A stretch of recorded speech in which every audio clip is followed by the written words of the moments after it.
Nicolás Lucar en Exitosa.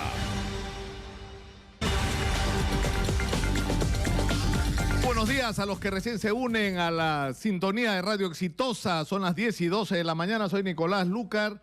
Estamos en el 95.5 de la FM en Lima. Estamos en 65 ciudades enlazados a nivel nacional. Y esta mañana nos hemos enterado por un mensaje que ha emitido a través del Twitter el Poder Judicial de que la sala que tenía que revisar la prisión preventiva de Nadine Heredia y Ollanta ha ratificado la decisión que tomó el juez Concepción Carguancho y que por lo tanto se van a mantener en prisión por los próximos 18 meses. Y está en la línea don Isaac Humala, padre de Ollanta Humala, a quien le damos los buenos días. Don Isaac, díganos por favor cuál es su opinión sobre esta decisión de la justicia peruana. Bueno, periodista Nicolás, mucho gusto por esta llamada. Entonces mi respuesta en concreto es, yo esperaba esto, ¿no? Estoy indignado tanto como Isaac Humala, pero más todavía como peruano, porque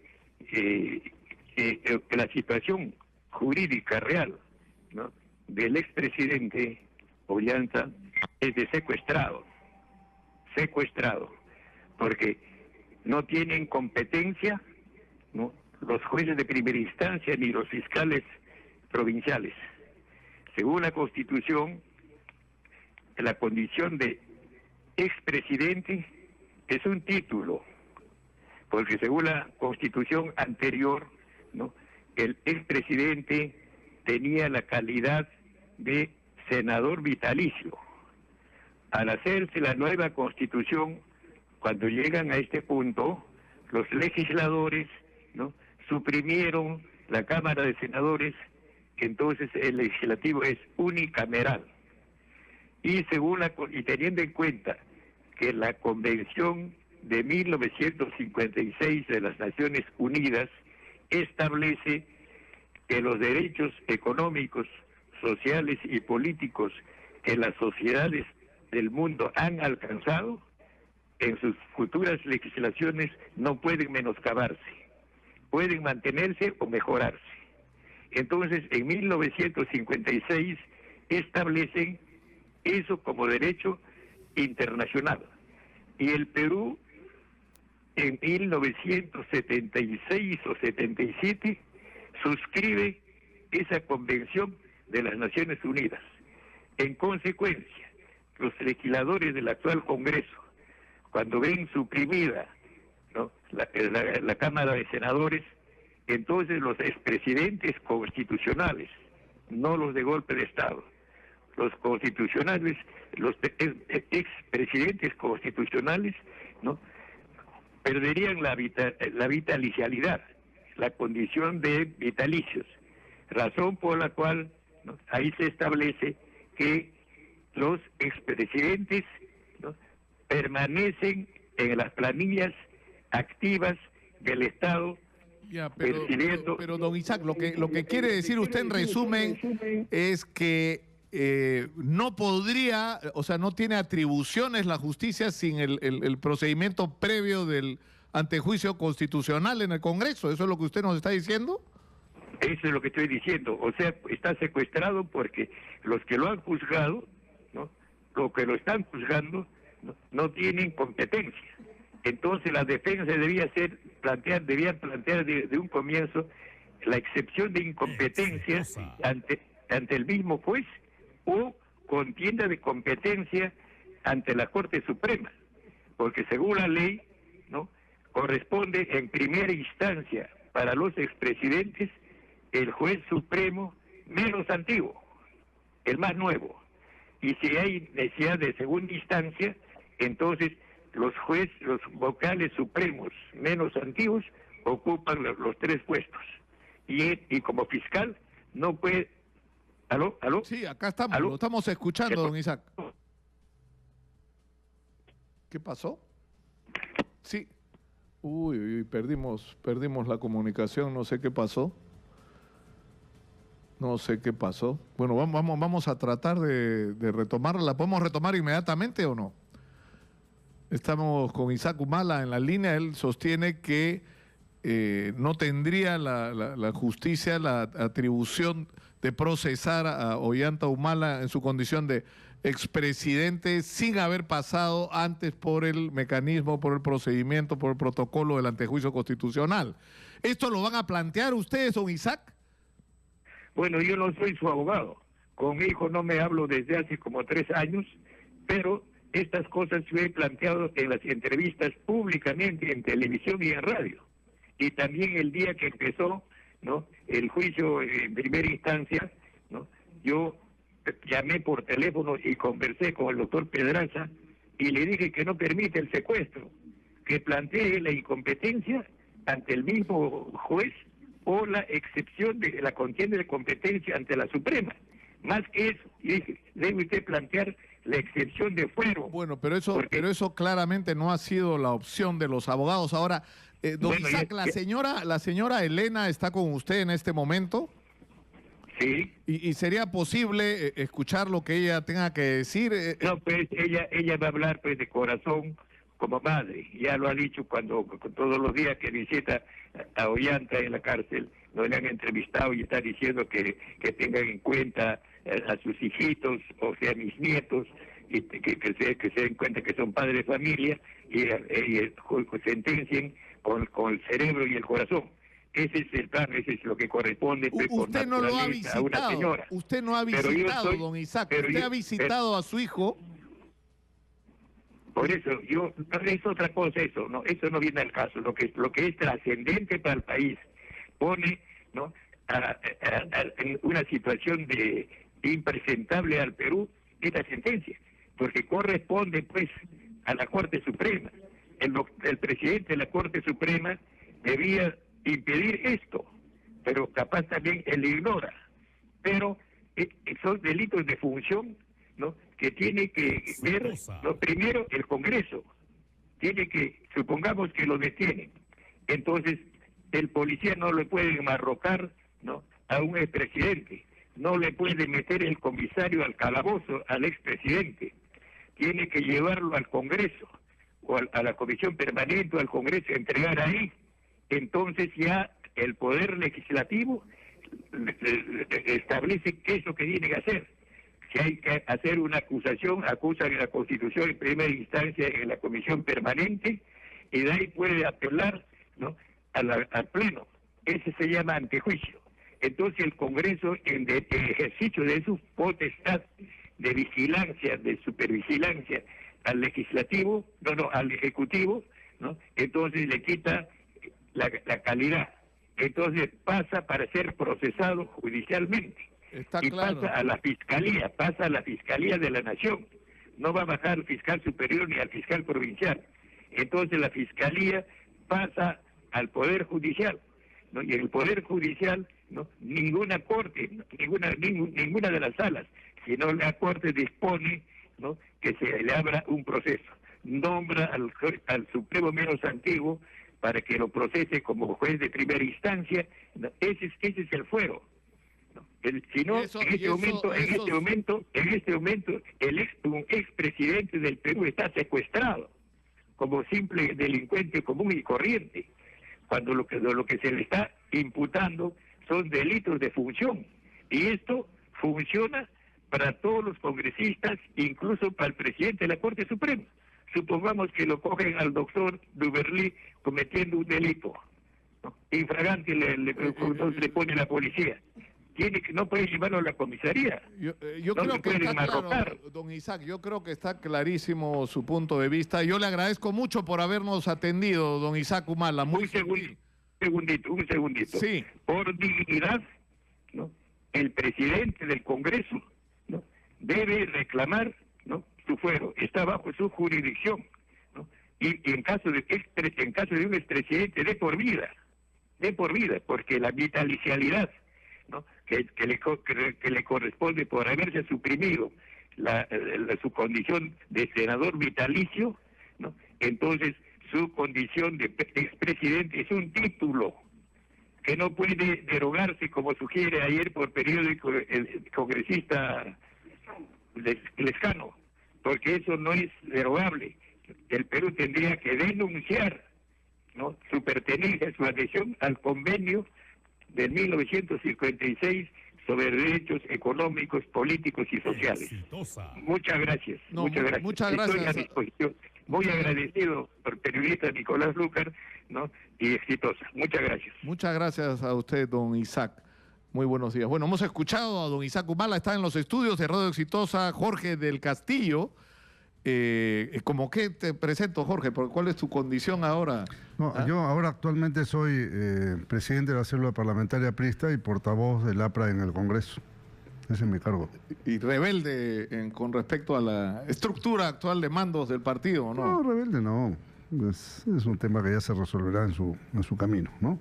Muy bien, vamos a dejarlo por el momento de lado entonces. Sí, sí, sí. Ahora, yo quisiera empezar por esto, por lo que acaba de decir don Isaac Humala. ¿Es cierto esto del antejuicio? No. No, pues, porque esa constitución lamentablemente no está vigente. Se está hablando de una constitución del 79 que lamentablemente no está vigente. Es que no, eso no es el procedimiento. Además, los abogados no lo han esgrimido en momento alguno. Ni en el caso de él, ni en el caso de además, tengamos en de cuenta, Alejandro Toledo, ¿no? Además, tengamos en cuenta que en el caso de Humala, son delitos cometidos antes de que sea presidente de la República. ¿Entiendes? Es que no hay cómo... Ahí adicionalmente, claro. Por supuesto. Aquí me acaba de llegar la resolución. La tengo, completa. Tiene la primicia Jorge del Castillo, a ver. Vamos a ver ya, para en toda su dimensión. Ahora, leer la parte final, ¿no? 3. Decisión. Por estos fundamentos, los magistrados de la Segunda Sala Penal de Apelaciones Nacional, en adición a sus funciones, Sala Penal especializada en delitos aduaneros, tributarios, de mercado y ambientales, resuelven: 1. Declarar infundado el recurso de apelación interpuesto por la defensa técnica de la procesada Nadine Heredia Alarcón contra la resolución número 3 del 13 de julio del 2017, emitida por el juez del primer juzgado penal de investigación preparatoria nacional, que declaró fundado el requerimiento fiscal de revocatoria de comparecencia con restricciones por prisión preventiva y le impuso mandato de prisión preventiva por el plazo de 18 meses en la investigación que se le sigue por el presunto delito de lavado de activos en agravio del Estado peruano. Le integraron en el sentido de que se trata del delito de lavado de activos agravado. O sea, acá hay un nuevo elemento, ¿no? Punto 2. Declarar infundado el recurso de apelación interpuesto por la defensa técnica del procesado Ollanta Moisés Humala Tasso contra la misma resolución citada en el párrafo precedente. Y 3. Confirmar en todos sus extremos la resolución número 3 del... 13 de junio del 2017, ¿no? Sí, emitida por el juez del primer juzgado penal de investigación preparatoria nacional, que declaró fundado el requerimiento fiscal de revocatoria de comparecencia con restricciones por prisión preventiva e impuso mandato de prisión preventiva contra Nadine Heredia Alarcón y Ollanta Moisés Humala Tasso, etcétera, por el plazo de 18 meses, ¿no? Bueno, firmado Zaguanay, Quispe Auca y está León. claro, yo he llamado la atención y quiero ser reiterativo en esto, de que uno de los argumentos que se está usando es que esta resolución o la manera como se está enfrentando el tema de la prisión preventiva de Nadine Heredia y Ollanta Humala es discriminatorio, está politizado, es producto de la presión mediática. Bueno, eso sería cierto si la prisión preventiva en el Perú fuera la excepción, pero la prisión preventiva en el Perú es la regla. Más de la mitad de la gente que está presa en el Perú acusada de algo está en la prisión, esperando ser sentenciados, y muchos de ellos se aburren esperando que los sentencien, ¿no? Hay una cuestión muy importante, ¿no? Yo creo que las decisiones judiciales hay que aceptarlas y hay que acatarlas como tal. No se trata de cebarse cuando esta gente está en el suelo, ¿no? En fin. Y por eso yo no quisiera hacer mayores comentarios que puedan malinterpretarse de crítica, etcétera. Me parece que ellos erraron en su gobierno, se pusieron objetivos equivocados a los que el Perú esperaba, luego de haberles dado su voto. Más se preocuparon en hacerle daño al APRA, en hacer la megacomisión y ese tipo de cosas que en gobernar, ¿no? Fueron presas de sus propias palabras, pero por lo bajo estaba sucediendo algo que los demás no sabíamos, que eran los hechos que justifican esta acción. Así es que, en fin, hay que asumir sus responsabilidades, son momentos duros, no hay que hacer leña del árbol caído, por supuesto, en lo que a nosotros respecta, y esperar que la justicia cumpla su cometido, ¿no? Lo que mejor podría hacer el Poder Judicial es este proceso terminarlo lo más pronto posible. Claro, pero igual es absolutamente razonable porque eso es lo que va a ocurrir. O sea, esto va a generar una discusión sobre cuán acertada es esta decisión y cuán justificada es desde el punto de vista, no de la calificación del delito, eso está claro. O sea, el delito que les están imputando tiene penas altísimas y eso, y digamos, si la imputación está justificada. Es decir, hay delaciones, hay información que los involucra. La pregunta, que es la que plantean los abogados, es que si hay un riesgo para el proceso con su permanencia en libertad, es decir, si ellos pueden huir o pueden interferir en el proceso, que al final termina siendo la razón de fondo para tomar esta decisión, ¿no? Ya lo creo.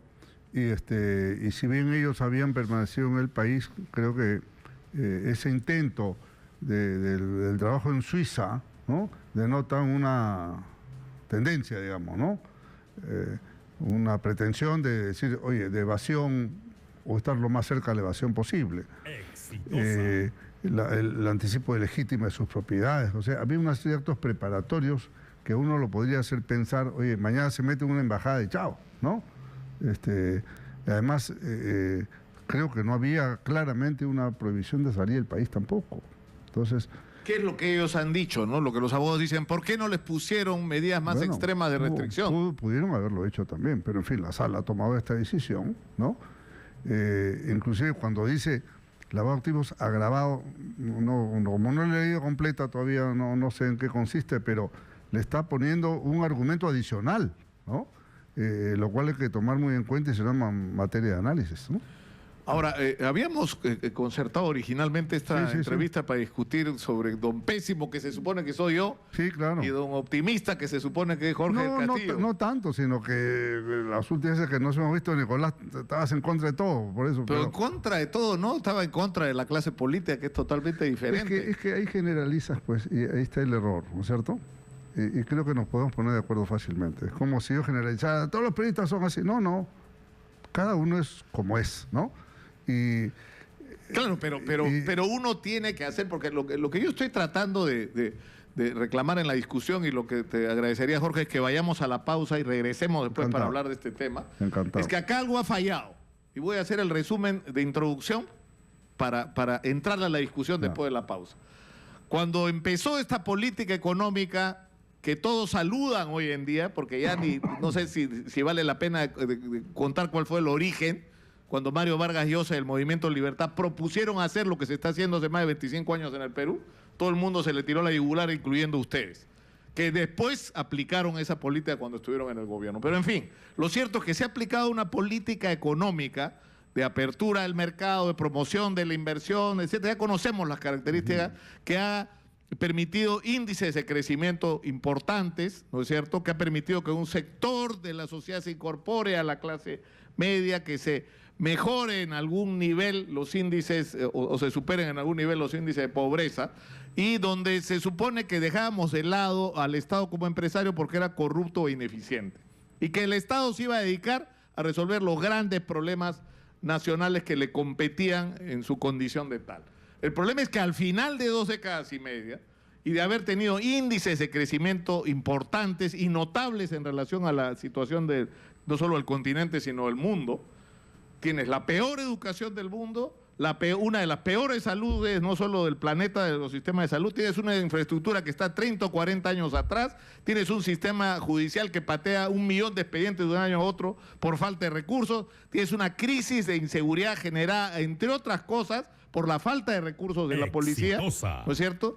Y tienes un Estado encima de todo esto, corrupto e ineficiente, o sea, la aplicación de obras donde ya no es el Estado, sino es el privado el que ha sido corrupto e ineficiente, porque está lleno de obras incompletas, de obras sobrevaluadas, obras que terminan costando, como el propio Alan García acaba de decir, 3 veces más de lo que deberían costar. Entonces la pregunta es, ¿acá algo falló?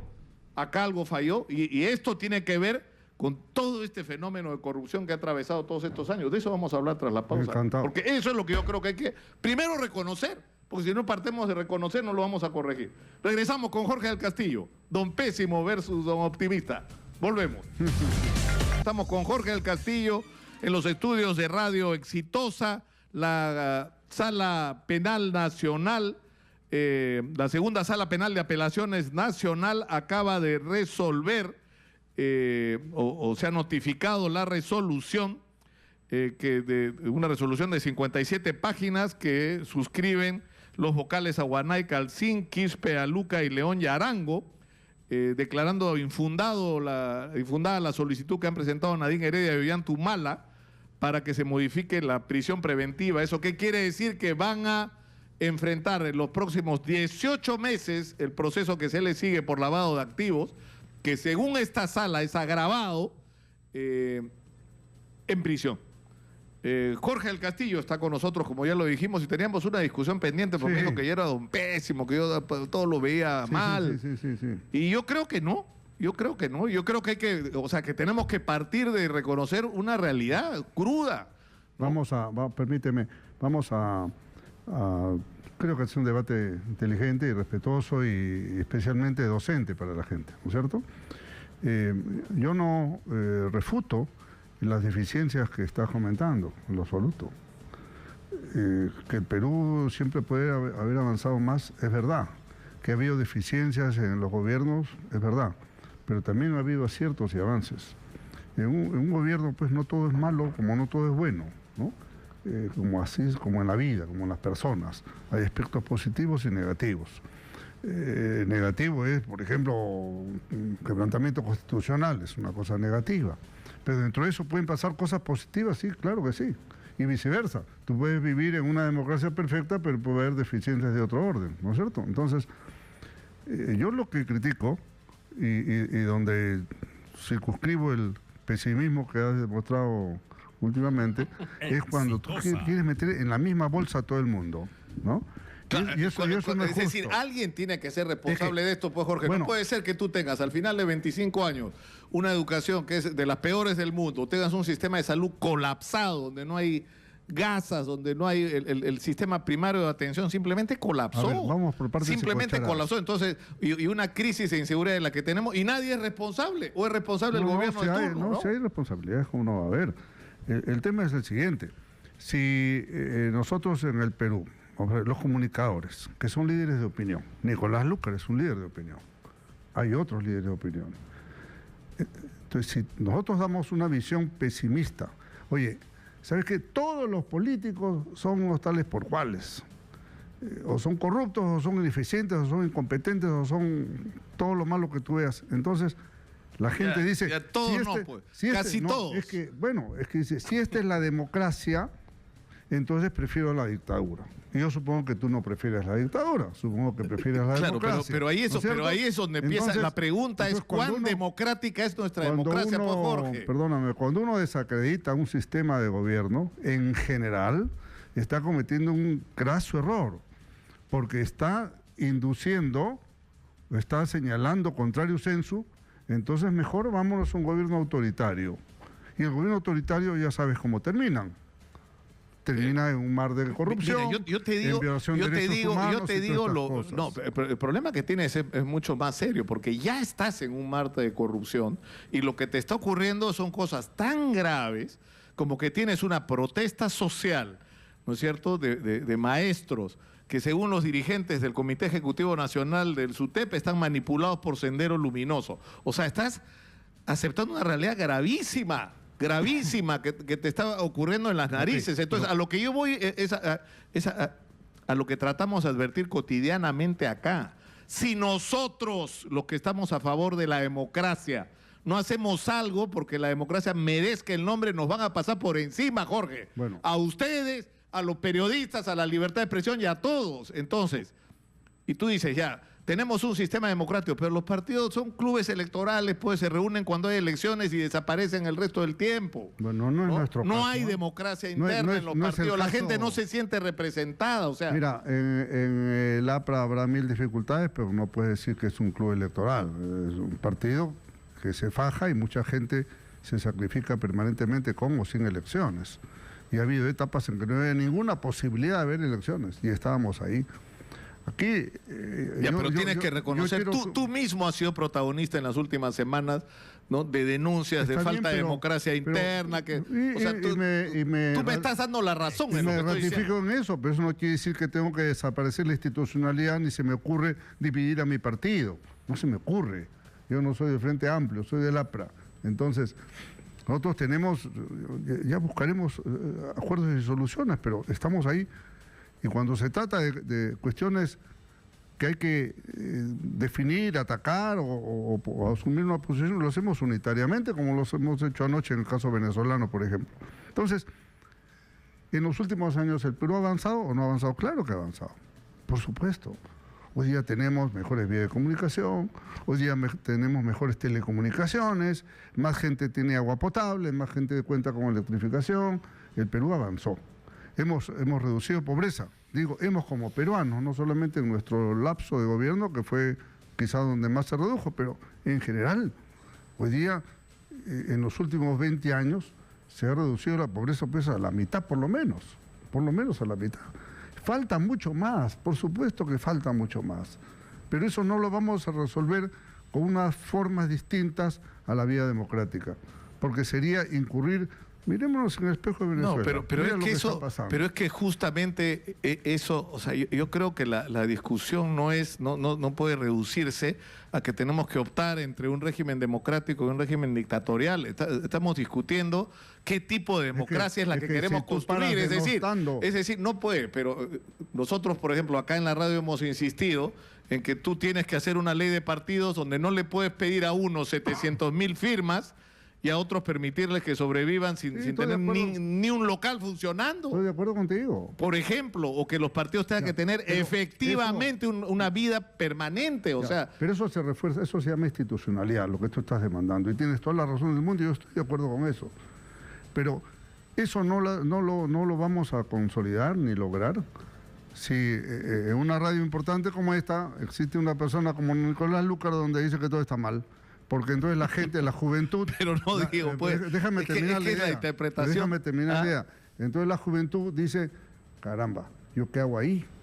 ¿Para qué me meto en la política? Si es una banda de ladrones, entonces mejor no entro, me quedo afuera y practico otro tipo de actitud. Yo creo que nos has escuchado poco. Ahora tienes que oírnos más, porque tú escuchas de ahí los medios oficiales del gobierno donde solo salen ministros. Tienes que escuchar acá. No, pero si lo que nosotros... O sea, yo no quiero involucrar a otro en lo que son mis propios puntos de vista, pero yo creo que los partidos... Yo acá he invocado... Es más, un día me han invitado a un local del Partido Aprista. He ido a un local del Partido Aprista, claro, ¿no es cierto?, a hablar, ¿no? Y a lo que voy es que la gente tiene que involucrarse en política, pero los partidos tienen que permitir que la gente tenga acceso a las decisiones. Tienen que ser organizaciones que se renueven, que den espacio a la juventud, donde las decisiones se toman democráticamente, donde no sean siempre los mismos que están ahí. Y si a uno no le gusta un partido, pues haz otro partido. Pero para eso la ley de partidos debe permitir esto, que la democracia se refresque, se renueve. Y lamentablemente las señales que están recibiendo es que no hay la intención de que las cosas vayan por ahí, ¿no? Bueno, quizás algunos han tomado ese camino equivocado de poner vallas en lugar de facilitar las cosas. Pero creo que hay que estimular más bien la participación ciudadana, la toma de conciencia. Si perteneces a un partido, bueno, mejor, porque quiere decir que estás optando. Pero lo que sucede es que en la visión pesimista, y te voy a contar cosas que suceden en la práctica, ¿no? Se presenta un joven a un trabajo, y entonces buscan su ficha del ROB, del RENIEC, afiliado al Partido Aprista Peruano. No le damos el trabajo. ¿Por qué? Porque es político. O sea, en el Estado, casi imposible. En el sector privado, muchos le tienen miedo al tema. Entonces, para el joven se convierte en una tremenda desventaja el ser un militante asumir una posición, ¿te das cuenta? Es un riesgo. Entonces, y encima está escuchando en la radio a Nicolás Lucar, ¿no? Disculpa que insista, pero que yo te escucho, pues, no digas que no te escucho, sí te escucho. Entonces, te escucho y te dice, oye, tú está mal que esto, que el otro, que así, que así. Entonces es que mejor no voy, ¿no es cierto? Si me van a botar del trabajo o no me lo van a dar y encima es una banda y encima Pero esto es pésimo, son los que todos hacen mal. Yo creo que lo que estamos logrando es lo contrario, es interesar a la gente, llamar la atención sobre que la gente tiene que dejar de quejarse. O sea, por ejemplo, ¿no es cierto? El fenómeno que ha expresado de alguna vez Julio Guzmán, el propio Alfredo Barnechea, incluso en algún momento PPK cuando logró movilizar jóvenes, es que los jóvenes se metan en política y se dejen de quejar lo mal que lo están haciendo los otros. Ollanta Humala, ¿no es cierto? Que fue el gran abanderado de ese inconformismo. Y mira dónde está, en la cárcel. ¿Por qué? Porque esta gente... Ahora, no acaba, escúchame Jorge, no acaba esta historia todavía. No, todavía... No sabemos en qué va a terminar. Vamos a ver, o sea, vamos a ver. Porque la corrupción, que es otro de las lacras que hemos tenido en los últimos años, porque yo no te... Es decir, la discusión no puede ser en que tú me llamas la atención sobre todo lo bueno y yo todo lo malo, sino que tenemos que aceptar en común que hay cosas que han estado ocurriendo. No puede ser que hayas crecido como hayas crecido y tengas la peor educación del mundo al final. Porque la educación es la clave para pasar al primer mundo. Claro. Y ahí hemos estado mal. Por eso un hombre como Aya La Torre, ¿no?, trajo al Perú la propuesta, y la logró, de dar la educación gratuita al pueblo. Son cosas que los jóvenes no saben. ¿De dónde salió? ¿No? Salió de Aya La Torre. Yo he estado leyendo el antiimperialismo y el APRA en los últimos días, a raíz del Congreso que tenían ustedes, deberían repartirlo de nuevo para todos, ¿sabes? Sí, claro. Para que todos le den una leída. ¿Cómo relacionarse, por ejemplo, con las empresas transnacionales? Claro. Es brillante. ¿Cómo es la meritocracia para acceder al sector público? Pero escúchame, pero estamos en el tema de la corrupción. Yo te voy a invitar más a menudo para conversar, pero mira... Es un reconocimiento que no me invitas tanto. ¿No es cierto? Te agradezco mucho. Pero sí lo hemos invitado, señora Magariño, más bien no querías venir. No, ¿cómo que no quería venir? Pero yo creo que, por ejemplo, el tema de la corrupción ha sido transversal, institucional, sistémico. No es que por ahí hubo un funcionario con una rata. No, yo creo que no ha sido así. No ha sido ratas, ha sido un sistema de corrupción, donde además se ha heredado. Sale un gobierno entre el otro. Pero eso no sale de la partidocracia. Eso sale de la idiosincrasia nacional. Te acusa de ratero, pero se mete al baño y se tira el papel higiénico. Si es que no se roba todo el sistema del inodoro, porque así pasa, ¿no? Entonces, hay gente, o sea, yo creo que la integridad de las personas, por ejemplo, a nosotros en el partido nos insisten mucho y nos hablan mucho de la integridad de las personas, de la esencia con la que uno tiene que actuar en la política. Ahora, dentro de un colectivo político puede haber sinvergüenzas, los hay. Y no es patrimonio de los partidos, porque tú estás viendo la gente que llegó sin partido, que aventureros en la política resultaron siendo unos bandidazos. Bueno, pero esa es la tragedia nacional, ¿no? O sea, envueltos en la bandera de la democracia y de la, ¿no es cierto?, de la decencia. O sea, se han cometido los actos más antidemocráticos y deshonestos, ¿no? Un primer punto que nos podemos poner de acuerdo, estoy seguro, es que las cosas no son ni tan cerca que te quemen, ni tan lejos ni tan. Claro, hay que buscar puntos de equilibrio, no ser, digamos, tan injustos en imputaciones colectivas. Y el APRA sufre mucho esto, ¿no? Agarran a un sinvergüenza que ha estado en el APRA y a todos nos cuelgan el mismo... cosa que no pasa con otros partidos. Hay un asunto en el que tenemos que estar de acuerdo, que esta secuencia tiene que terminar por hoy porque tengo un montón de invitados. Encantado. Entonces, yo voy a nombrar oficialmente a Jorge El Castillo, representante de la clase política nacional, y lo vamos a invitar una vez a la semana para discutir. Mira, yo encantado y voy a bajar la graduación de pesimismo que yo te había puesto. Vamos a ponerlo en una cosa más optimista. Escúchame, y dile y recomiéndale a tus amigos, porque tú tienes buena relación con PPK, ¿no es cierto?, con Zavala. Que no sean soberbios, que ¿no es cierto? Yo tengo que vengan para acá. Solo van a sus medios amigos, ¿no? Tengo que agradecer al presidente la promulgación de la ley del ADN en el patio de Palacio. En una demostración bien interesante, porque fíjate, estuvo Ejecutivo, Legislativo y Poder Judicial. Estuvieron las ministras, las parlamentarias, de manera multipartidaria. Todos los grupos políticos estuvieron ahí y estuvo el pueblo, las mujeres del pueblo. O sea, primer acto político que el gobierno... Y se lo debe a Jorge El Castillo porque fue de la suya. No. Yo creo que esa iniciativa del señor presidente, a quien yo le agradezco y le respaldo más bien el acto de confianza y el haberme no solamente invitado, sino haberme dado el honor de haber dado unas palabras ahí. Jorge El Castillo, ha estado con nosotros esta mañana y lo vamos a tener más a menudo, espero. Vamos a poner una agenda y ahí nos vamos a trenzar. Como el programa nuevo que se va a llamar Optimismo en Marcha, una cosa así. Muy bien, así será. Muchas gracias a Jorge del Castillo. ¿Cómo podemos hablar? Encantado. Ya, después vamos a hablar de... y habrá otros para pelear también otros temas. Por supuesto que sí. Judy Rodríguez, cuéntanos, ¿qué dice Judy, la gente en las redes sociales? ¿Qué está pasando? Nicolás, bueno, ahora los comunicados oficiales se realizan a través de Twitter, ¿no? Y el Poder Judicial no ha sido ajeno a eso. Entonces vamos a conocer justamente lo que opinan nuestros seguidores en las redes sociales. A ver, en el Facebook, Jonathan Mendoza dice, creo que van a salir de arresto domiciliario, dice, pero eso no ha sido posible. Ya ha habido esta información desde el Poder Judicial a través de Twitter, que no, ellos se quedan 18 meses en la cárcel. Por otro lado, Edgar Quispe nos dice que son jueces fujiapristas, que por eso dice que ellos se han quedado en la cárcel. Vamos a leer rápidamente las opiniones en Twitter, porque en Facebook están un poquito debatiendo por otros temas, ¿no? Se van un poquito por otro lado. A ver, Sandra Ramos dice, totalmente injusto, ahora más que nunca se demuestra la persecución política y la presión política de un grupo corrupto del Perú. Por otro lado, ¿qué opina Manuel Altamirano? Nos dice, injusto, no olvides, madre mía, Fasabi, usurpación de funciones, etcétera, la muerte del sobrino,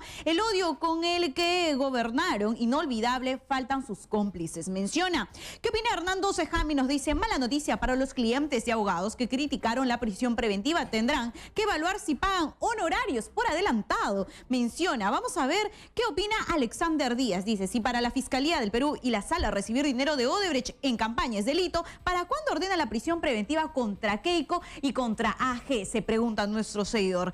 Y Antonio 1 nos dice, si la haces, la pagas. Ahora les toca asumir sus responsabilidades y consecuencias, pero la justicia debe ser igual para todos. Y AG y Keiko, se pregunta Antonio. Miguel del Pino nos dice, esto es juicio político y persecución a las izquierdas por jueces fascistas, dice. Y por último, vamos a leer las opiniones de Julio Cárdenas. El Poder Judicial actuó con independencia y probidad en base a un excelente trabajo de la Fiscalía en la lucha contra la corrupción. Son algunas opiniones, Nicolás, en Twitter, que es el medio que utilizaba el Poder Judicial peruano para dar esta información. Muchas gracias, Judy, pero ya tenemos la versión completa, en realidad ya nos la enviaron hace un rato, son efectivamente 57 páginas y está claro, ¿no? No solamente ratifican los argumentos del juez Concepción Carhuancho, sino agregan elementos. Va a haber tiempo para conversar de esto más adelante con los abogados del ex presidente Ollantaytamala y de Nadine Heredia, pero está en nuestros estudios el señor Luis Quispe Candia, experto en temas de transporte y presidente de la organización Luz Ámbar, que ha estado peleando durante tanto tiempo y por momentos casi solitariamente, ¿no? Por este tema de poner un poco de orden en este asunto. Sí, bienvenido, Luis. Gracias, Nicolás. Muchas gracias. Muy contento, muy satisfecho. Finalmente con el anuncio, y que no solamente anuncio, inmediatamente entregaron el proyecto de ley al Congreso de la República. Y acaban de llamarme por teléfono invitándonos. ¿Te refieres al tema de los brevetes? No, me refiero primero a la ley. A la ley, claro, la ley en general del tema del transporte, que ya era hora, ¿no? Que ya era hora, durante tantos años de lucha por ese propósito, ¿no? Y era una decisión en realidad tan simple, ¿no es cierto? No, o sea, ni siquiera ley. Tan razonable, ¿no? Solamente un decreto supremo, porque había que modificar solamente, es decir, poner en actividad el artículo 17 que señalaba la ley anterior. Pero ya está hecho, ha pasado tanto tiempo y esperamos que finalmente se constituya esta autoridad y sea para bien de todos. Y Lima, que es una ciudad aislada del mundo, tenga finalmente un transporte ordenado, un transporte integrado de buses y trenes, ¿no? Eso es el propósito final. Y que se acabe esta pesadilla, porque en realidad hay una explicación, porque hemos estado hablando tantas veces sobre esto. O sea, ¿cómo es posible que el sistema de transporte en Lima se haya organizado en Lima y Callao y en Huarochirí, dicho de paso también, ¿no es cierto? O sea, entregando rutas a empresas que no tenían ni buses, que más, que no era, por lo que entendemos, en la mayor parte de los casos, esa era la característica. Esa es, sigue No siendo. tengo un solo vehículo, lo que tengo es un contactazo en la municipalidad, que es el que me da la ruta. ¿no es La cierto? municipalidad les entregaba la concesión y autorización sin que sean propietarios de las unidades vehiculares, porque eso permitía, alquilaban el bus a un tercero, a Juan Pérez, que era dueño de la combi y la Custer, y le entregaban la ruta, sin tener ni siquiera la flota muchas veces, la flota completa. La ruta necesitaba 70, 100 unidades y con 30 unidades, con 20 unidades les daban la ruta, ¿no? Eso ha sido lo que ha ocurrido durante estos largos años y está llegando a su final, porque ahora sí, con esta autoridad consideramos que debe solucionarse el problema y paralelamente, por inercia, va a ir desapareciendo el auto colectivo, el taxi, porque una vez que tengamos buses y trenes unidos con tiempo de viaje, con frecuencia establecida, la población va a ser la beneficiada. Ojalá que esto no sea solamente una buena intención y un anuncio, sino todos, en particular las autoridades y la autoridad que va a estar conformada por 2 representantes del Ministerio de Transportes, uno del Ministerio de Economía, otro del Ministerio de Vivienda y 4 representantes de los municipios, 2 de Lima y 2 del Callao, finalmente son los que van a manejar esta institución y que sea para bien del país y en particular de Lima, ¿no? Bueno, vas a tener a partir de eso, o sea, no solamente el retomar el proceso del desarrollo de los metropolitanos, ¿no es cierto? Claro. O sea que Todo eso se incorpora, el metropolitano, la autoridad autónoma del tren eléctrico, el transporte tradicional, todo va a incorporarse a esta autoridad y va a estar bajo su mando, bajo su jurisdicción, ordenar el transporte de taxis también y también del transporte turístico, que no tiene ni reglamento. Es un buen comienzo. El tránsito queda todavía con la municipalidad. claro, La ese gestión es de el la otro tema, sí. porque mucha gente, o sea, porque el presidente incluso ha hecho referencia al tránsito, ¿no? Cuando habló de la ley de transporte, pero el tránsito es otro problema. El tránsito que es otro tiene problema. que ver el desmadre con el otorgamiento de rutas, es cierto, ¿no? Y El con la tránsito tiene que ver con el sistema de semaforización y la señalización. Y el tránsito se va a resolver en la medida que se resuelve el transporte. Entonces, por inercia, decía ya, cuando haya buses y trenes ordenados con frecuencia y hayan tenido que haber salido las combis y las Custer, necesariamente el que va a viajar en un bus y va a dejar su vehículo, como en otros países, en su casa y va a optar por el tren o por el bus porque le va a salir más barato y más rápido. El ejemplo que pongo, por ejemplo, es lo que actualmente ocurre con el metropolitano. Cualquier ciudadano que viva en el norte, en el Naranjal, que quiera venir a San Isidro, no va a venir en su vehículo propio porque sabe perfectamente que va a demorar 1 hora y media.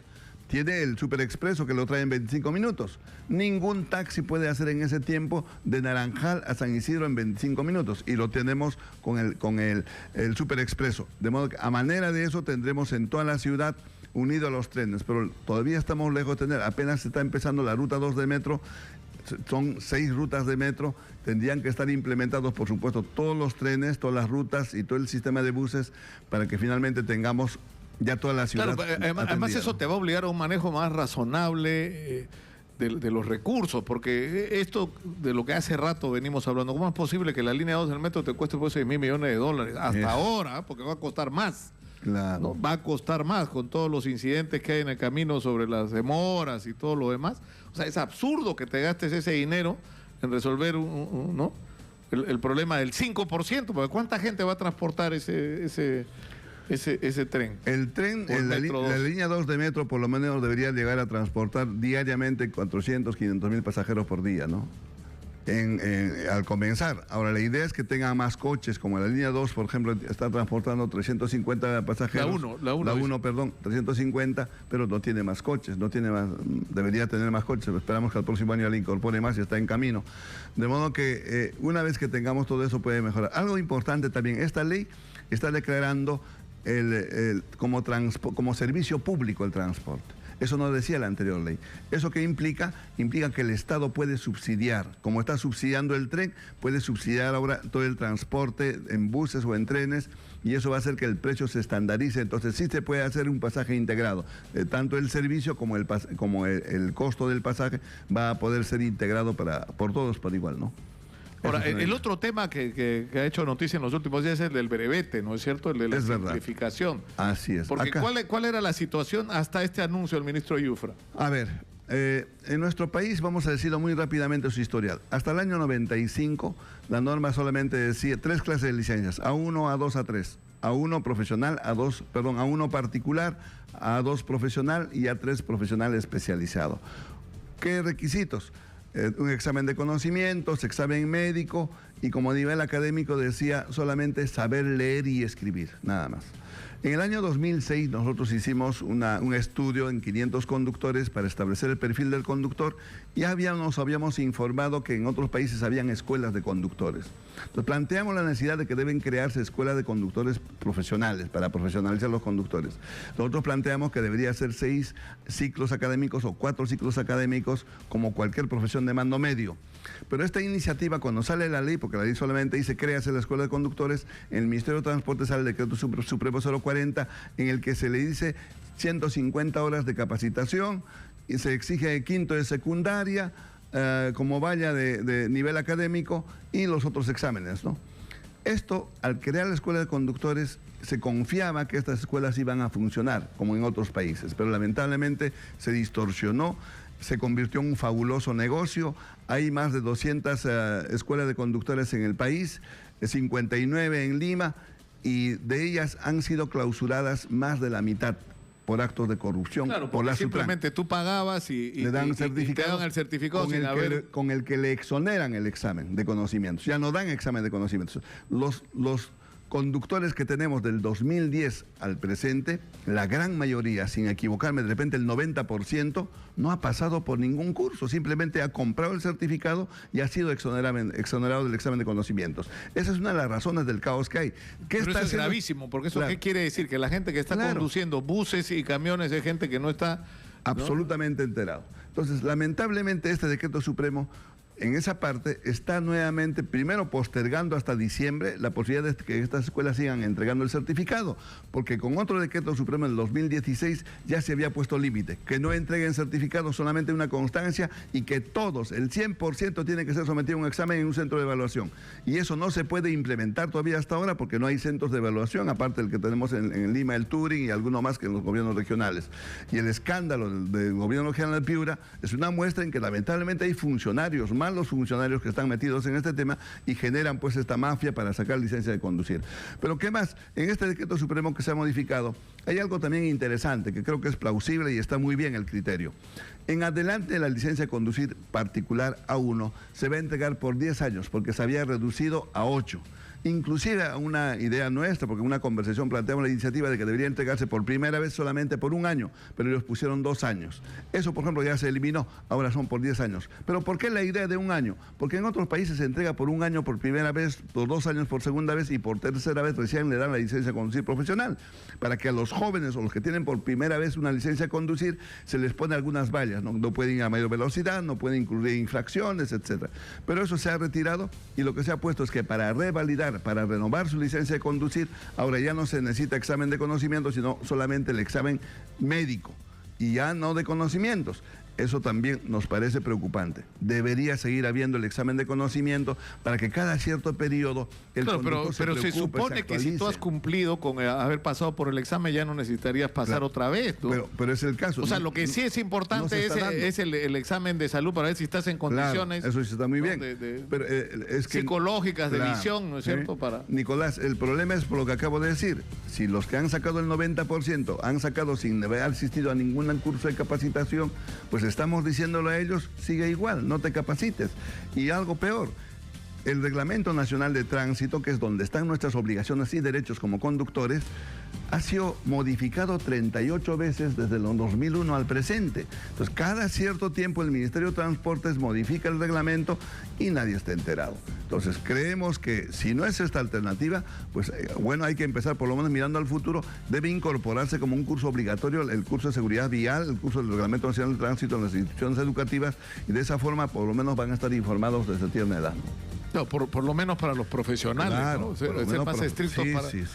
Muchas gracias a Luis Quispe Candia, presidente de Luz Ámbar, por estar con nosotros esta mañana. Gracias a ti, Nicolás. Vamos a ir a la pausa y regresamos con más. Esto es Exitosa 95.5 de la FM en Lima. Son las 11:05 de la mañana. Volvemos. La próxima semana, el miércoles 9 de agosto, de 8 a 1 de la tarde, va a haber una campaña que se hace todos los años y que sinceramente es encomiable para realizar operaciones gratuitas a las personas y sobre todo a los niños que tengan labio leporino o paladar hendido y que tienen que muchas veces enfrentar su vida con esta condición que en realidad se puede resolver fácilmente con esta cirugía. Pero para poder realizar la cirugía, la misión Caritas Felices organiza todos los años una evaluación previa de los pacientes. Esta vez se va a realizar en la Clínica Delgado, que queda en la avenida Angamos Este, en Miraflores. Insisto, esto es el miércoles 9 de agosto, de 8 de la mañana a 1 de la tarde. Si usted, señora, señor, tiene labio leporino o paladar hendido, o tiene un niño o niña con paladar hendido o labio leporino, puede ir a esta evaluación para ver si califica para la operación o qué procedimientos hay que seguir. Tiene que ir con llevar su DNI, si es adulto, y si es un menor de edad, tiene que ir los padres con su DNI. Cualquier información pueden ustedes llamar al 999-741-727, 999-741-727. Esta campaña la hace como todos los años la misión Caritas Felices y merece el respaldo de todos. Estamos en la línea con Álvaro Gutiérrez, ex congresista, ex miembro del Partido Nacionalista y una persona que fue clave en el destape del escándalo de las agendas de Nadine Heredia, que revelaban información sobre movimientos de dinero injustificados. Álvaro, muy buenos días. ¿Qué tal? Buenos días, Lucar, y buenos días a todos los oyentes de Radio Exitosa. Buenos días. Ha habido dos reacciones esta mañana con respecto a la decisión que ha tomado la Corte Superior de Lima, la sala correspondiente, con respecto a la apelación presentada por Ollanta Humala y Nadine Heredia, rechazando esta apelación y ratificando la prisión preventiva por 18 meses. Don Isaac Humala ha dicho que su hijo está secuestrado y él sostiene que como ha sido presidente no se le puede juzgar y que tendría que haber pasado por el procedimiento previo del antejuicio constitucional.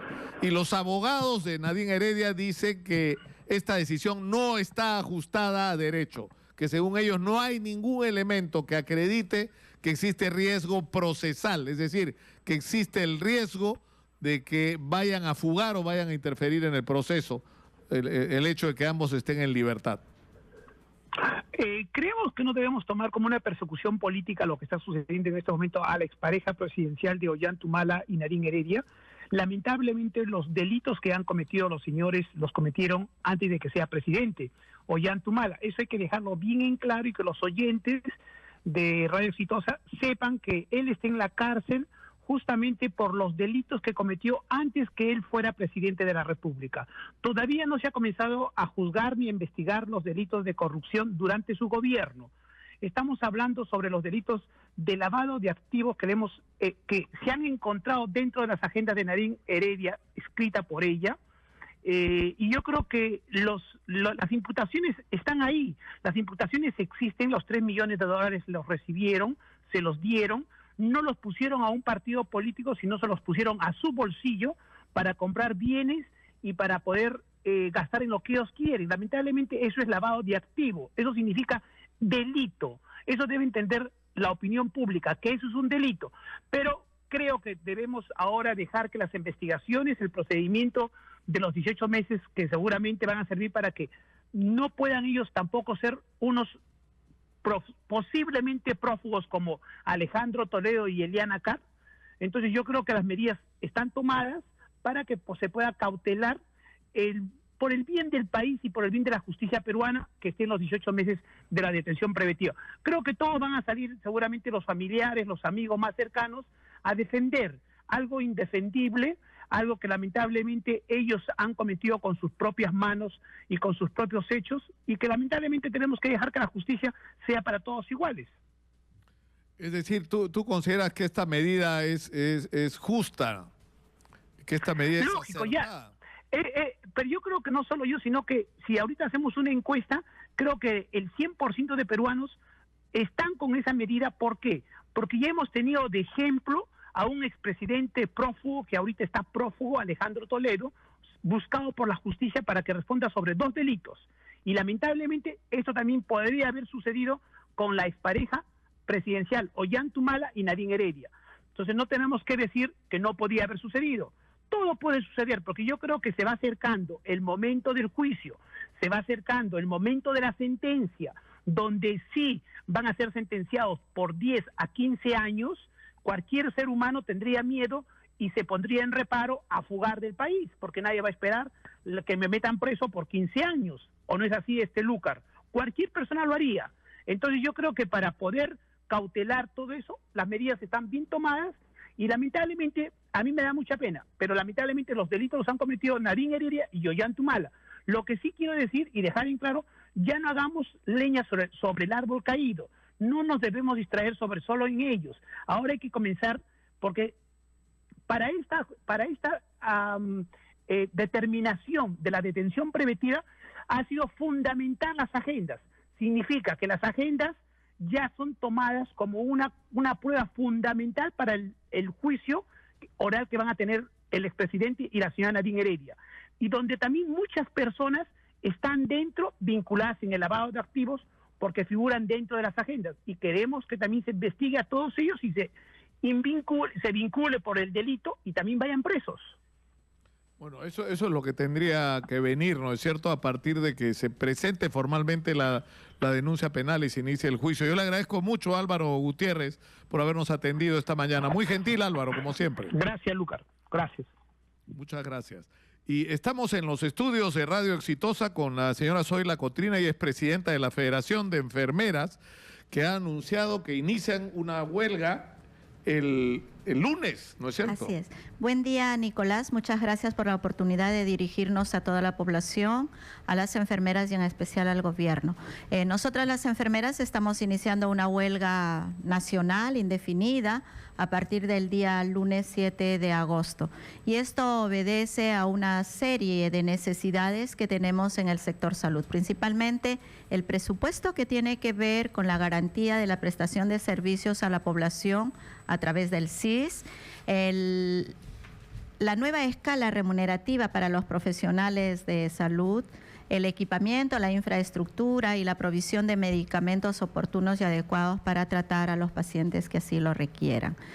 Nosotros hemos presentado nuestras demandas hace mucho tiempo, desde que entró este gobierno, y sí hemos tenido mesas de diálogo, pero hay temas fundamentales que no se han resuelto y que cada día agrava la situación de la atención de los pacientes, y que nosotras como enfermeras que estamos al cuidado de los pacientes. Pero son las que tienen que enfrentar todas estas precariedades y carencias. No solamente las carencias, sino también la ansiedad y la angustia que los familiares y los propios pacientes presentan, porque no podemos en muchos casos garantizar una atención de calidad.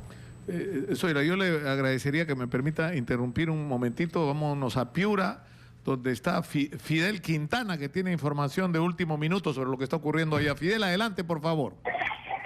Información en vivo desde la ciudad de Piura. Y el sindicato magisterial, a través del comité de lucha, acaba de confirmar en la ciudad de Piura la continuidad de la huelga. Ellos van a continuar la huelga indefinida en apoyo a los 18 regiones del país. Ellos están marchando por las calles de Piura. Profesora, ¿van a continuar en la huelga? Hasta las últimas consecuencias. Lo dicho por la ministra y el comunicado que ha lanzado. Exacto, sí, señor.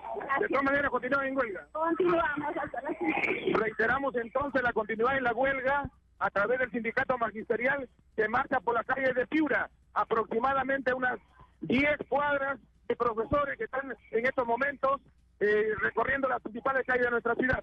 Desde Piura, para Exitosa Noticias, reportó Fidel Quintana Quesada. Muchas gracias, Fidel. Bueno, está complicado. El día de ayer, para los que no tuvieron acceso a esta información, se hizo una presentación de la presidenta del Consejo de Ministros, Fernando Zavala, con la ministra de Educación, Marilú Martens, y los representantes de los gobiernos regionales, encabezados por el gobernador regional de La Libertad, que es actualmente el presidente de la Asociación de Gobiernos Regionales, y anunciaron un acuerdo que había tomado entre ellos en el sentido de darles el aumento de 2.000 soles que estaban solicitando los maestros, pero a partir de diciembre de este año se habló de un fondo de 200 millones de soles, de los cuales el 65% iba a ser entregado el próximo año a las regiones para enfrentar el tema de educación. Y que había un compromiso de parte del Ministerio de Educación de que ningún maestro iba a ser sometido a evaluación sin haber sido calificado previamente para ello o preparado previamente para ello, pero en realidad quien debe decidir esto no son los gobernadores regionales, ¿no? Sino son los maestros que están en huelga, y es con ellos con quienes debía producirse el diálogo. Pero en fin, creo que ahora había un intento de reunirse con ellos, ojalá que sea así, vamos a ver qué pasa. Pero por lo menos en Piura ya tenemos la información de que la huelga sigue. Estamos con Zoila Cotrina, que es presidenta de la Federación de Enfermeras, y que inician también una huelga el día lunes. Así es, y bueno, entendemos que el Ministerio de Salud, por las diferentes conversaciones que hemos tenido, no estaría en capacidad de precisarnos de cuánto presupuesto se estaría destinando para el sector salud.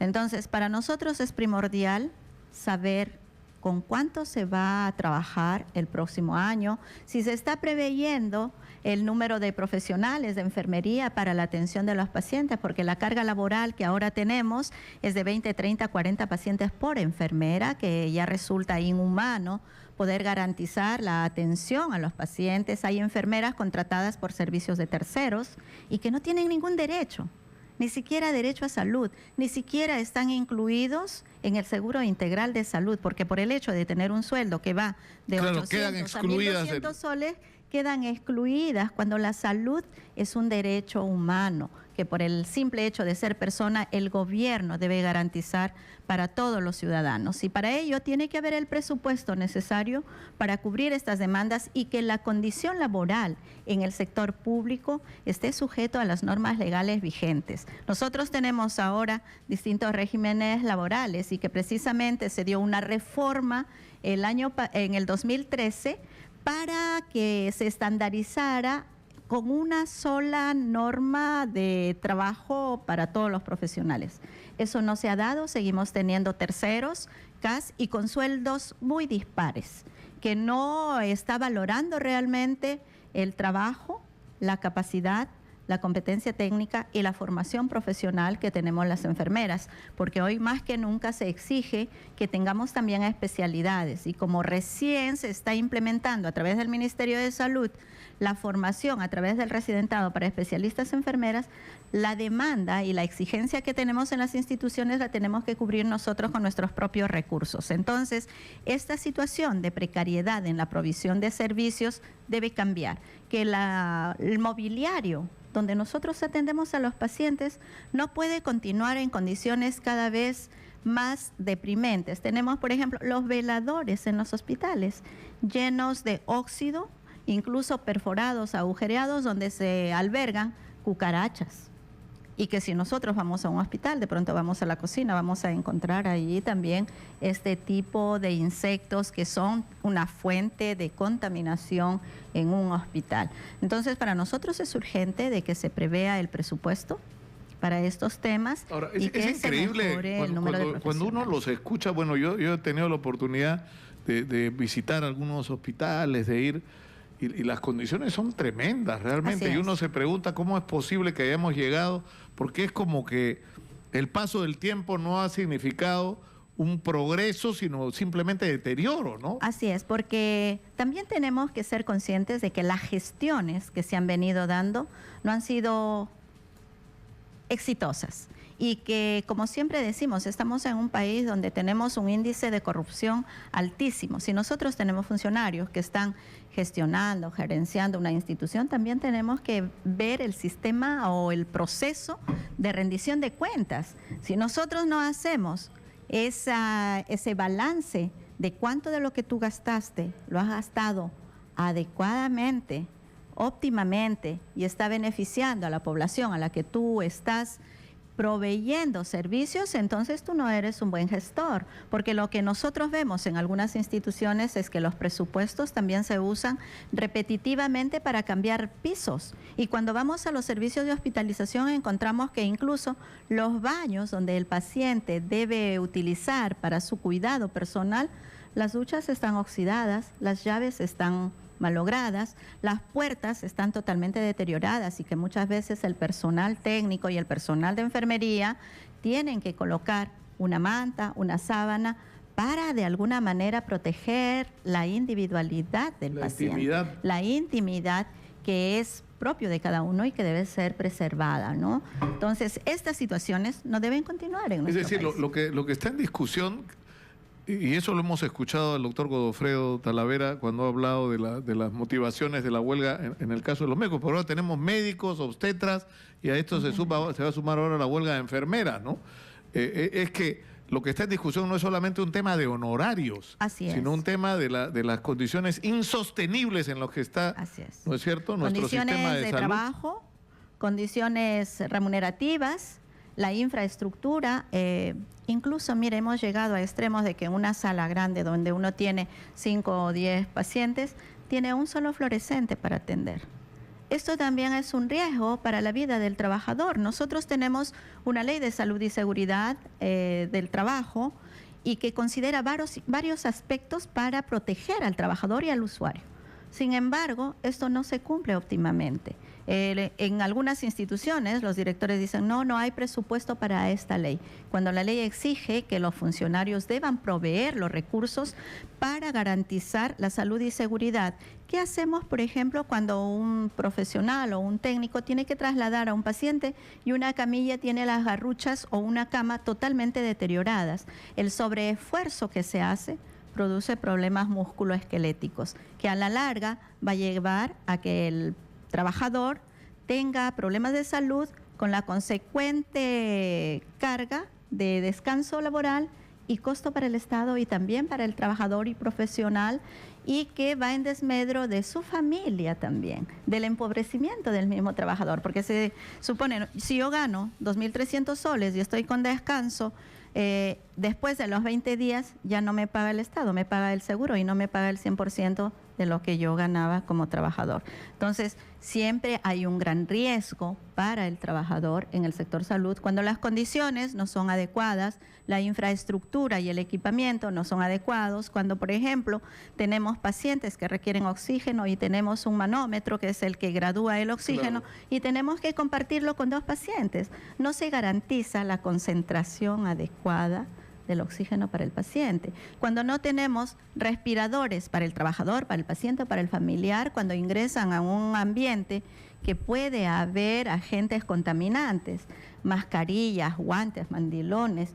O sea, no hay lo más elemental. Hay hospitales donde usted no encuentra nada. O puede tenerlo temporalmente y en otras circunstancias, por ejemplo, hemos encontrado en Villa El Salvador, Hospital Nuevo, donde los respiradores que se están proveyendo a los compañeros no están cumpliendo la norma técnica de protección para evitar que los bacilos, por ejemplo, de Koch que producen la tuberculosis, pueda ingresar vía respiratoria a los trabajadores o a las personas que están en el ámbito expuestos a un contagio. Estamos expuestos permanentemente a contagios, ¿no? Y lo más grave en esta situación, que donde evidenciamos una restricción o una disminución o en número insuficiente de profesionales de enfermería en los diferentes establecimientos, se está despidiendo y cortando contratos a los trabajadores, con la justificación de que no hay presupuesto.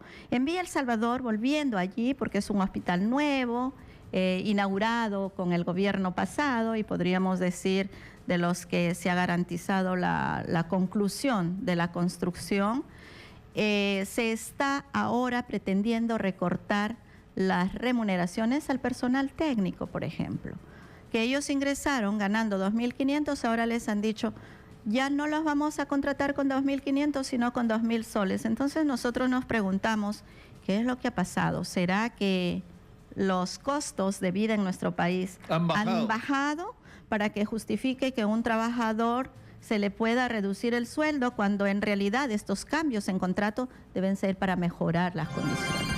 Bueno, yo le agradezco muchísimo, Zoila, por estar con nosotros, y yo lamento lo que está pasando, sinceramente. O sea, huelga de médicos, huelga de obstetras, ahora huelga de enfermeras en el sector salud, pero es simplemente la constatación de una realidad que es cruda y que tiene que cambiar, ¿no? Así tiene que cambiar, esta tiene que ser una prioridad para todos, ¿no es cierto? Esto debería ser agenda no solo del Consejo de Ministros, sino agenda inmediata del Congreso de la República. Sí, nosotros invocamos desde acá que tanto el Congreso como el Gobierno Central tomen como prioridad salud. El presupuesto se presenta este mes, 30 de agosto, y si no se incluyen estas vamos a necesidades, reproducir estas... vamos a reproducir y se va agravando porque las necesidades de salud va creciendo, la población va creciendo y los problemas que tenemos en cuanto a determinantes sociales en nuestro país influyen muchísimo en nuestra salud y no se está trabajando sobre ellos también, ¿no? Muchas gracias. Una vez más, soy Blanco Trinidad, presidenta de la Federación de Enfermeras, ha estado con nosotros.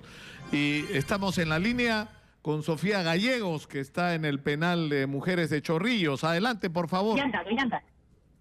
Gracias, Nicolás. Así es, efectivamente, información en vivo. Nos encontramos en los exteriores del anexo del penal Santa Mónica, donde vemos llegar en estos momentos a bordo de una camioneta blanca al abogado Wilfredo Pedraza y también al abogado Espinosa de la expareja presidencial. Y bueno, estamos nosotros acá en los diversos medios de comunicación a la espera justamente de poder conversar con ellos, y esto justamente porque el día de hoy ya se ha obtenido ya la resolución judicial por parte de la segunda sala penal de apelaciones, en la que se rechaza justamente la apelación solicitada para Ollantumala, ex presidente de la República, y la ex primera dama Nadine Heredia. Nosotros justamente estamos aquí ya a metros de la llegada del abogado Wilfredo Pedraza, pues para conversar con él, porque justamente ante el rechazo de esta apelación se va a mantener el orden de los 18 meses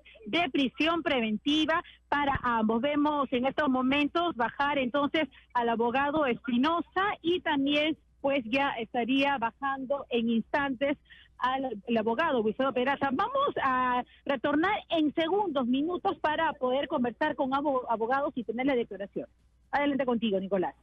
Sí, muchas gracias, Sofía. Vamos a estar atentos a lo que digan los abogados de Ollantumala y Nadine Heredia en los próximos minutos. Nosotros nos vamos a la pausa y regresamos con más. Esto es Exitosa 95.5 de la FM. Vamos a tratar de conseguir un contacto, una comunicación con los dirigentes del Comité Nacional de Lucha, que está organizando la huelga magisterial que comenzó en el Cusco y se ha extendido como una mancha de aceite por todo el país. Acabamos de tener información de que en Piura, donde hay una marcha enorme de maestros, aparentemente ya decidieron continuar con la huelga pese a los ofrecimientos hechos por el gobierno anoche en la reunión y en la declaración que emitieron con los gobernadores regionales.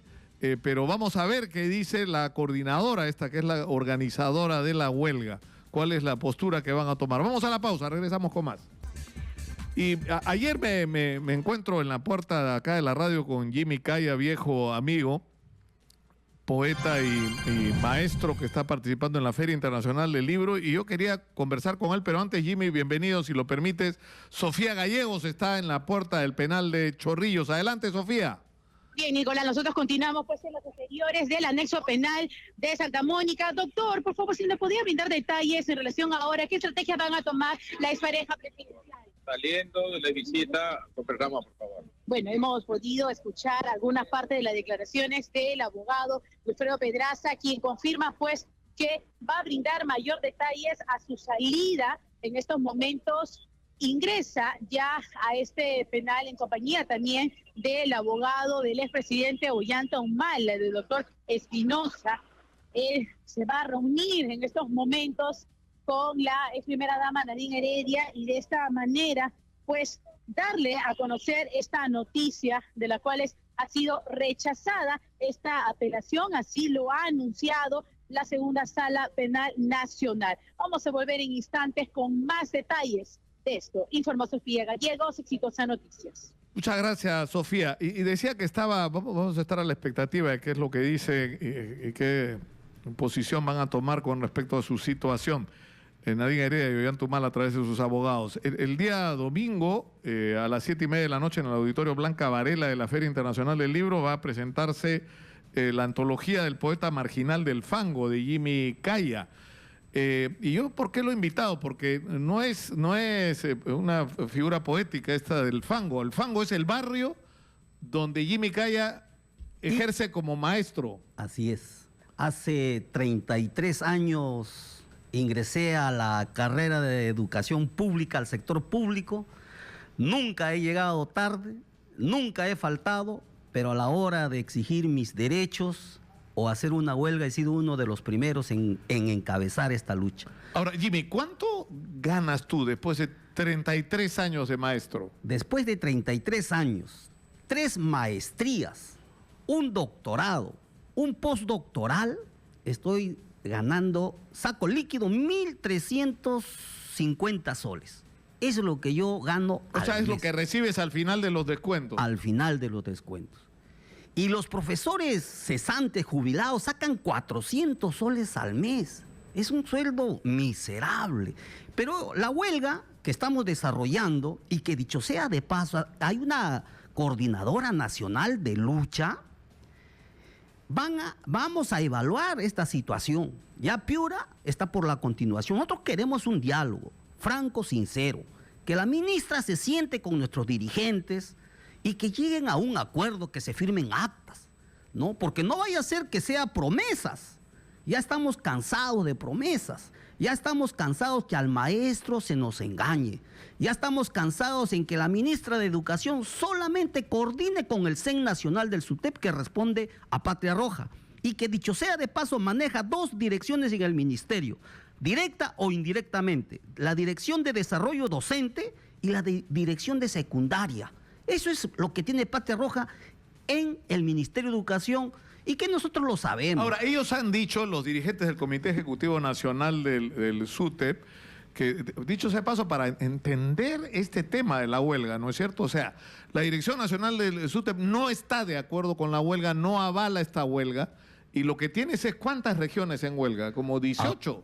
Actualmente ya hay 18 regiones que han entrado decididamente a la huelga. Ahora, ellos dicen que los dirigentes de esta huelga o son de Sendero Luminoso o están siendo manipulados por Sendero Luminoso. Mentira. Lo han dicho explícitamente. Es rechazo tajantemente. Mira, Nicolás, tú me conoces desde que tenía 16 años.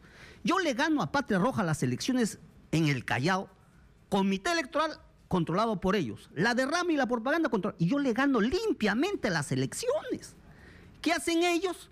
Convocan una asamblea nacional del SUTEP presidida por Muñoz, funcionario del Ministerio de Educación, y me desconocen. Y a los que pierden las elecciones los convierten en dirigentes regionales del Callao, como si no hubieran ganado. Yo no soy de Sendero, tú me conoces qué posición tengo, pero me acusaron, y lógicamente todo aquel que discrepa de Patria Roja lo acusan de senderista, terrorista, de Movadef, y la ministra de Educación le hace caso. Y eso no lo podemos permitir. Aquí, el único... Pero no se puede negar que hay la intención y hay gente ligada al Movadef que está tratando de levantar cabeza ahí, ¿no es cierto? En las universidades, en el magisterio. En el magisterio yo no conozco a Movadef. Mire, por ejemplo, en el Callao, Walter Guerrero, en huelga, aprista. Un aprista honesto, consciente. Con ellos hemos organizado a la oposición. Entonces, esto es un calumnias, difamaciones. El compañero del Cusco, a Mesa, mi saludo a Mesa. Yo creo que el SUTEP pasa por Mesa y su equipo, y así hay bastantes maestros disconformes de los partidos que utilizan el sindicato para fines partidarios o personales. Eso es lo que pasa en el magisterio. Ahora, Jimmy, tú vas a presentar este libro con una antología poética tuya hecha a lo largo de todos tus años como maestro. Así es. Y yo no entendí esto del Fango, pero el Fango es el barrio que queda ahí por Sarita Colonia, ¿no? Yo, gracias a los niños de esa zona, yo he sacado mi tesis doctoral con nota 19, y que la Universidad de la Cantuta se comprometió a publicar mi tesis. He esperado varios años, la he publicado y aquí yo te la entrego. Yo, lógicamente, desarrollo poesía no solamente en los centros educativos, sino que he sido invitado por los peruanos que radican en París. Y he estado allí y me he dado con la sorpresa de que mis poemas han sido traducidos al árabe. Niñito de Palestina, niñito iraquí, niñito de Siria. Son poemas que han sido traducidos al árabe y yo estoy muy contento. Ojalá ahora en febrero, que me han invitado en Londres, pudiera ir a Alepo, quiero ir a Alepo. Ojalá. Son cosas que uno se traza y espero, ¿no?, estar pronto por esas zonas. Bueno, yo te agradezco mucho, Jimmy, por estar con nosotros. Te deseo mucha suerte. Reitero la invitación para los amigos de Jimmy Calla. Hay antología del poeta marginal del Fango. La presentación es el domingo a las 6, domingo 6 de agosto, este domingo a las 7:30 de la noche en el auditorio Blanca Varela de la Feria Internacional del Libro. Muchas gracias. Gracias, mucha suerte, Nico, Jimmy. entrañable amigo. Espero que siempre me invites. Yo Por he supuesto que escrito sobre la corrupción en el Perú. Mi tesis postdoctoral se va a llamar La plata llega sola. Espero que me invites. Un abrazo, Nico. Por supuesto que sí. Muchas gracias por estar con nosotros. José Luis Espinosa tiene información precisamente desde la ciudad de Cusco. Adelante, por favor, José Luis. Muy buenas tardes, Nicolás. Información en vivo desde Cusco. El director regional de Educación se ha manifestado en el sentido de que los profesores tienen que tomar ya una acción mucho más concreta para que este lunes retomemos las actividades escolares. Mientras tanto, el profesor Ernesto Mesa Tica no ha desarrollado una información oficial. Tenemos entendido que ellos están en unas reuniones, pero no hay nada oficial del magisterio a estas horas del día.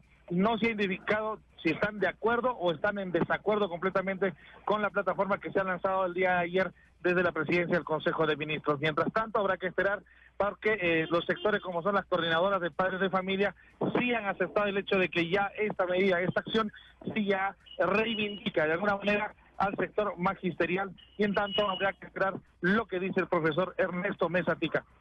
Ha salido una cuenta a través de las redes sociales que nos indican que no es la oficial, a pesar de que ponen el nombre del profesor Ernesto Mesa Tica, no es la cuenta oficial, por lo cual no estamos indicando que esto sea lo verás, aseverando ahí en esa cuenta de que no aceptan lo que ha indicado la presidencia del Consejo de Ministros. Pero vuelvo a ratificar, no es una cuenta oficial, con lo que hay que esperar pacientemente lo que diga el profesor Ernesto Mesa Tica y las bases del subterregional. Desde Cusco, información en vivo, Exitosa Noticias, José Espinosa. Muchas gracias, José. Vamos a tratar de comunicarnos con el profesor Ernesto Mesa apenas sea posible para saber cuál es la posición finalmente que toma el Comité Nacional de Lucha, que es el que está organizando la huelga. Entendíamos que iba a haber una reunión esta mañana en el Ministerio de Educación o en la presidencia del Consejo de Ministros. Bueno, vamos a estar atentos. Está con nosotros Miguel Moreno, actor cómico, ¿no? ¿Qué tal, Nicolás? Gracias por la invitación. Estamos acá. Ya, conectadísimos. ¿Cómo estás, Nicolás? Gracias. Ahora sí, ahora sí. Tú, acá te veo en el afiche El Moreno de Matías. Así estamos presentando el show El Moreno de Matías a partir del 12 de agosto en Escena 7 de Barranco. Te esperamos. Y eso invitaciones deportivas, políticas y todo lo demás ahí. ¿Y Matías qué va a hacer ahí? Matías entrevistar a los políticos, pues. Él entrevista a los políticos que hago yo, y obviamente con mucha alegría a partir del 12. Y los políticos están... bueno, solamente se reproducen lo que dicen y hace reír, nada más. ¿Sí o no? Necesitas mucha imaginación, mucha ayuda. Sí, bueno. ¿Pero cuál es tu favorito? Bueno, yo hago de todo, ¿no? Ciertamente hay que la gente más de pie de Castañeda, Humala está de moda ahorita. Humala, pero a ver, conversemos con don Ollanta Humala Tazo, ¿no? Que está preso ahí, vecino de Alberto Fujimori, cosa que nunca imaginó. Muchísimas gracias. Peruanos y peruanas, estoy aquí, todavía encerrado. Discúlpenme que estoy un poco triste, señor Nicolás. La verdad que estaba un poco pidiendo a Pedraza. Pedraza me dijo que eran 2 días, pero ya pasaron casi 2 semanas. Entonces, estoy triste porque quería salir para el show de Miguel Moreno, el Moreno de Matías. Y nada, estoy a disposición. ¿Y qué dice ese juez está haciendo un atropello, parece un conductor de Chosicano. Es un atropello, él dice que es peligro de fuga. Le juro por mi pasaporte que nunca me iba a ir. ¿Y qué dice su vecino? Bueno, Alberto ya ¿Cómo se está llevando con don Alberto? Él a veces viene a mi celda, yo a veces voy a la suya y ahí vemos los partidos, aunque sea en su televisor, porque él tiene más comodidades. Ya me pasó, aunque sea la clave del Wi-Fi, que es soy inocente todo minúscula, y estoy feliz de compartir con un expresidente, ¿no? Espero que venga mi papá a visitarme. Papá, ya que te gusta hablar en los medios, ven, aunque sea tráeme fruta, porque Kenny te está ganando. Kenny está ganando, aunque mi papá dijo alguna vez que me suicide, pero significa nacionalizarse suizo. Eso significa suicídate. Pero usted sí iba a escapar o no se iba a escapar, Ollanta, que iba a ir a la embajada de Francia. No, para nada. Iba a aprovechar la ceremonia para quedarse ahí. Para nada, para nada. yo pido, por favor, ¿cómo está el señor, cómo se llama el abogado de Toledo? Porque creo que le está funcionando más. Creo que lo voy a cambiar a Pedraza por Benítez, ¿ah? Porque le está funcionando a Toledo. Es que Pedraza, como ha sido jefe del INPE, está más acostumbrado a ver gente adentro que afuera, ¿no? Sí, porque Benítez tiene buenos datos. Alguien le avisó a Toledo, ¿no es cierto? Sí, Nadie le dijo. Alguien le dijo, creo que Benítez es el mejor. Y Benítez volando. Benítez volando, Toledo. Cambio, por favor, en el equipo. Bueno, son políticos que imita uno. Y el alcalde, ¿te parece? El alcalde, el mudo. Pero el mudo no habla, pues. Muchas gracias, Nicolás. Estoy feliz de estar aquí en Exitosa, aunque siempre me das con palo, pero ahí estamos, trabajando. Mire usted, estoy taladrando ahorita una acera acá en la Tupac Amaru que vamos a colocar otro para. Disculpe que estoy agitado porque casi me caigo de un puente. He venido corriendo. Lo de San Nicolás. No se me vaya a desplomar nomás. No se desplomó, por favor. Y no es que sea mudo, sino que no hablo. Es la misma metáfora que usa Justiniano. Mire usted, vamos a estar el 12 en el estreno de la comedia El Moreno de Matías con Miguel Moreno y Matías Bri. Vamos a poner puntos de venta de entrada, pero por el momento en Teletique de Bon y Metro. Así, todos los chiclayanos, todos los norteños van a ir al show, por supuesto. Don Luis Castañeda, ¿y qué pasa con el puente Bella Unión? Mire usted, el puente ya se inauguró, se ha abierto solamente de 5 a 5 y 10 de la mañana y en la tarde de 6 a 6 y 20. Porque falta terminar, porque vamos a pintar el puente de amarillo, que es el color de la felicidad, ¿no? El amarillo, yo sé que la gente critica que es patito, pero es el amarillo el color de la felicidad y del oro, digo, de los Simpsons. No, mire usted, estamos trabajando, quiero agradecer también el auspicio en este show de Mauricio Descanseco y su empresa rústica. Gracias. A propósito, ¿quieres hablar con Mauricio? Un ratito te lo traigo, rápidamente. Hermano, dime con quién andas y si es rubia me la mandas. Oh. Hay personajes y personajes. El día 12 de agosto arrancamos, Nicolás. Escúchame, ¿y Toledo? ¿Cómo te va con Toledo a ti? ¿Ah? Aló, permíteme saludar, amigo Nicolás. A ti sí te contesto porque a esta hora recién me levanto. Philip me llama muy temprano, carajo. Mírame, invitarlos a tomar un carro e ir a comprar entradas para el Moreno de Matías. Yo estaré, aunque sea vía skipper. Nicolás, tú me conoces, yo me he fajado para recuperar esta democracia imperfecta, pero la están disfrutando ustedes. Disculpen que estoy un poquito atorado con el corcho. Perdón, mucho hielo. Estoy feliz de participar en este show, El Moreno de Matías, en escena 7 de Barranco, cuadra 7 más allá de la Candelaria, donde metí la mano al hielo. Muchas gracias, los espero en escena 7 a partir del 12, 8 de la noche. Salud.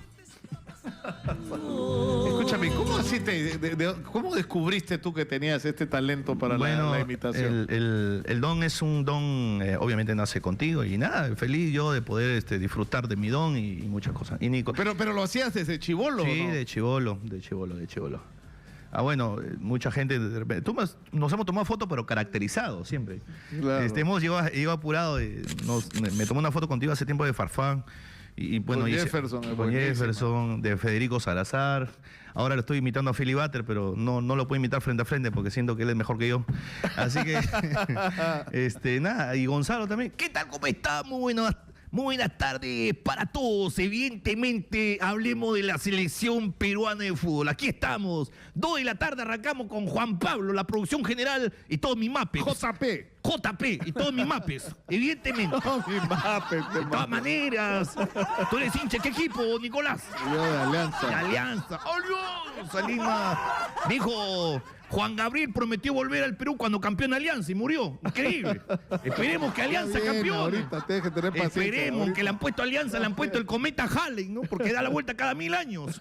Pero bueno, esperemos que el partido de Perú no tenga complicaciones con este tema de la sesión del estadio, porque está en mal estado. El 12 es el concierto de Mar Anthony, que se va a hacer en el estadio, pero no vayan al concierto, vayan al show de Miguel Moreno en escena 7 de Barranco. Te espero, Nicolás. Escúchame, y Butter, para terminar con No, a ese no lo imito, porque a ese no va a faltar tiempo, porque ese habla mucho. Entonces que es muy hablador. Bueno, vamos a repetir la información. Esto es un show que protagonizan Matías Brivio, que hace entrevistador, y Miguel Moreno, que hace diversos personajes. Se llama El Moreno de Matías. Así el es. corrupto nace o se hace, dice. Así es, mi estimado Nicolás, y se lo Guido Lombardi. Vamos a estar ahí para poder disfrutar al 100%. Bueno, ¿qué cosa me dice? Dijo algo. A que el Perú pagará 3.000 millones de sobreprecio, ganaron los lobistas. Alan García acaba de escribir, miren, tiene razón Juan Mendoza. Juan Mendoza es un economista que habla clarito. Acaba de decir Alan García, políticos y prensa distraídos, aunque el Perú pagará 3.000 millones de sobreprecios. Ganaron los lobistas. Se refiere a la refinería de Talara. Oiga, ¿Qué distraído periodista que si esto ya nos hemos aburrido de hablar acá de ese tema? Oiga, por favor, le pido a usted, Nicolás, yo soy un político noble, soy nadie y nadie es perfecto. Estoy feliz de estar aquí, compartir con usted. Bueno, me siento un poco asqueado de tanta corrupción. Siento que no soy peruano, me quiero hacer el ADN para ver si soy peruano, porque soy el único. ¿Por qué tanto encono? ¿Por qué tanta bronca con Alan García si yo soy un hombre manso y noble de corazón? Algunos apristas me están pidiendo construirme un mausoleo cuando deje de existir en esta tierra. De oro, de mármol fino. Yo le digo, ¿para qué usar una tumba de tanto precio si solamente lo voy a usar por 3 días? Feliz de estar aquí. Y por supuesto, invitarlos al Moreno de Matías. Oiga, vayan a toda la todos los políticos. Los esperamos en escena 7 de Barranco. Muchas gracias a Miguel Moreno. Un gusto tenerte acá y mucha suerte. Y dale un abrazo a Matías de mi parte si no puedo llegar el 12. Que no se lo cuenten. De todas maneras. Yo los dejo con el señor Manuel Rosas y me voy hasta el día lunes. Ya estamos viernes, ¿no? No se pierdan mañana la revista Sábado, que va a estar fortísima en ATV. Vamos a entrarle así a la yugular de los temas que nos preocupan a todos los peruanos. Y va a haber un tremendo debate otra vez sobre el asunto de la ideología de género. Han vuelto a llegar todos los argentinos que andan sacando de quicio a la gente con las cosas que dicen. Que sé. ¿Ah? Muy buenas tardes. Recuerda que también puedes escucharnos en www.ex